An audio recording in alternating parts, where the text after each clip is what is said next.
I was born in 2000 and grew up in a small, quiet town in northeast Ohio. The kind of town where the houses all looked the same and the streets fell silent after 9 p.m. Our house was a modest little ranch-style home, 1 floor, 3 bedrooms, creaky wood floors, and a crawl space we never used. It was just me and my mom for most of my life. My dad had walked out when I was barely old enough to babble. I have no memories of him, only an old photograph where he's half turned away from the camera. My mum did her best. She was a good woman, or at least that's how I remembered her. We didn't have much, but she made sure I was fed warm and safe, or at least she tried to. She worked late shifts at a diner near the center of town. Always came home smelling like grease and coffee with bags under her eyes and a weary smile. No matter how tired she was, she always had time for me. We'd watch old VHS movies together, laugh at cartoons, eat microwave popcorn with too much butter. She'd tuck me in at night, kiss my forehead, whisper, "I love you," and switch off the light. I should have felt safe, but I didn't. Not at night. It started when I was around 6. I remember it vividly. The kind of memory that stays etched into your mind like a burned scar. That night, everything was normal. Mum tucked me in, gave me her usual forehead kiss, turned off the lamp, and pulled the door halfway closed behind her. The hallway light spilled a weak golden beam into my room. Then I heard it. The creak, not from the hallway, from right beside my bed. I froze. I didn't dare breathe. The sound wasn't loud, but it was distinct floorboards shifting under weight. I stared at the ceiling, my heart hammering in my ears. Then came the breathing. Deep, slow, measured. So close it felt like it was coming from under my mattress. I leaned over the edge, trembling. "Mom," I whispered. No answer. Instead, I heard a giggle, soft, high-pitched, not childlike, not amused. It was off, like something trying to sound human and failing. I shouted louder, and within seconds she emerged, crawling out from under the bed like a spider retreating from its nest. Her face calm, smiling, eyes wide and glassy. "Go to sleep, sweetheart," she said. "Mommy's here." Then she walked out of the room as if nothing had happened. I lay awake the rest of that night, stiff under the covers, staring at the ceiling. I tried to rationalize it. Maybe she dropped something. Maybe it was a game, but some part of me knew better. The next night, it happened again. Lights out, the soft thud of knees on wood, the creak of the mattress, then that slow, steady breathing, closer now. And it kept happening, night after night. Eventually, I stopped questioning it. I was too little to understand. I didn't know how to ask. I began to expect it, brace for it. Her giggle became part of my bedtime.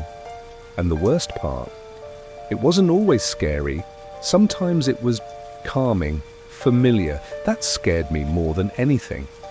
As I got older, her behaviors became more bizarre, more deliberate. She started tapping under the mattress, 3 taps, pause, 2 taps, pause, 4. Over and over, like some strange code only she knew. Sometimes it sounded musical, like a lullaby played through a broken music box. Other nights it was erratic, frantic. I'd lie frozen, too afraid to move, and if I did, the tapping would stop. Dead silence. Then minutes later, it would begin again, louder, closer to the edge of the bed. One night I felt eyes on me. I didn't want to look, but curiosity always wins. I slowly shifted and glanced toward the foot of the bed. She was there. Her face just barely visible in the gloom, peeking out from underneath the frame. Her chin nearly pressed to the floor, one pale eye catching the light from the hallway. No expression, no blink, just watching. The temperature in the room dropped, or maybe it was just me. I didn't scream. I just turned over, pulled the covers over my head, and prayed. Eventually, I stopped sleeping in my room. I made excuses, nightmares, feeling sick. the couch being more comfortable.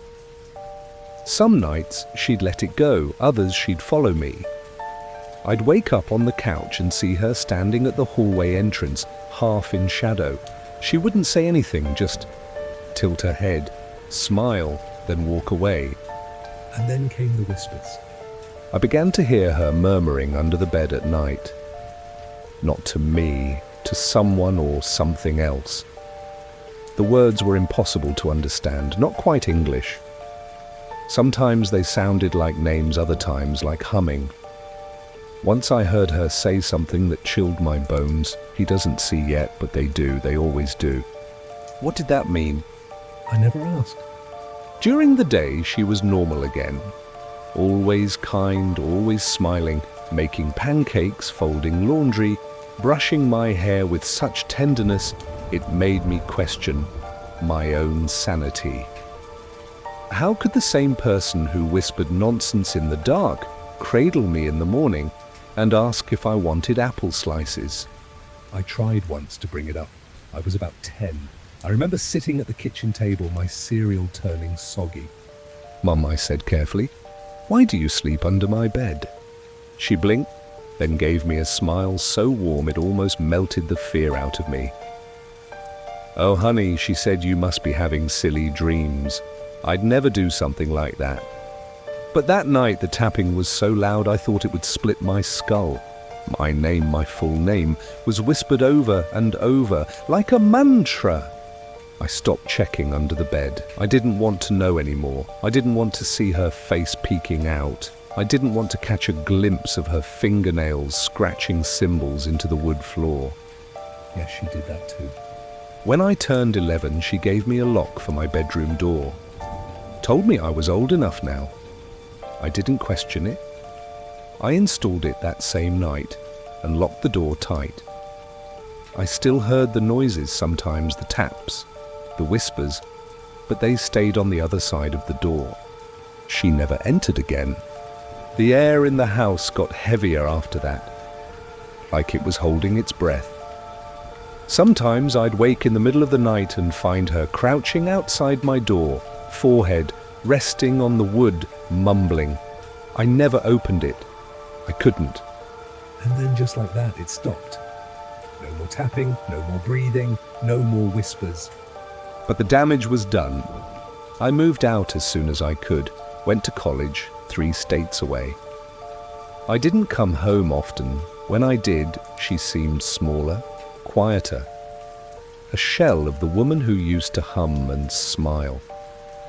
Sometimes I'd catch her staring at the vents, whispering under her breath.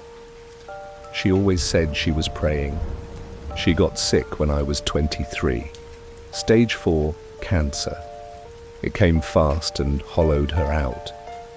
In her final weeks, she drifted in and out of lucidity. The nurses said it was normal, the body fading, the mind slipping. But I knew her better. There were nights when I'd sit by her bed, watching her chest rise and fall, listening to her murmurs. Sometimes she'd call out names that weren't mine. Sometimes she'd beg me not to look under the bed. And then one night she woke, eyes clear, breathing steady. She grabbed my wrist with more strength than I thought she had left. I kept you safe, you know, she whispered. You were never alone at night. Then her eyes rolled back and she never spoke again. She died the next morning. We buried her on a rainy Tuesday. I stood by her grave, soaked to the bone heart hollow. I thought it was over, that whatever she'd carried into the dark had died with her. I was wrong. 2 nights after the funeral, I woke in my apartment.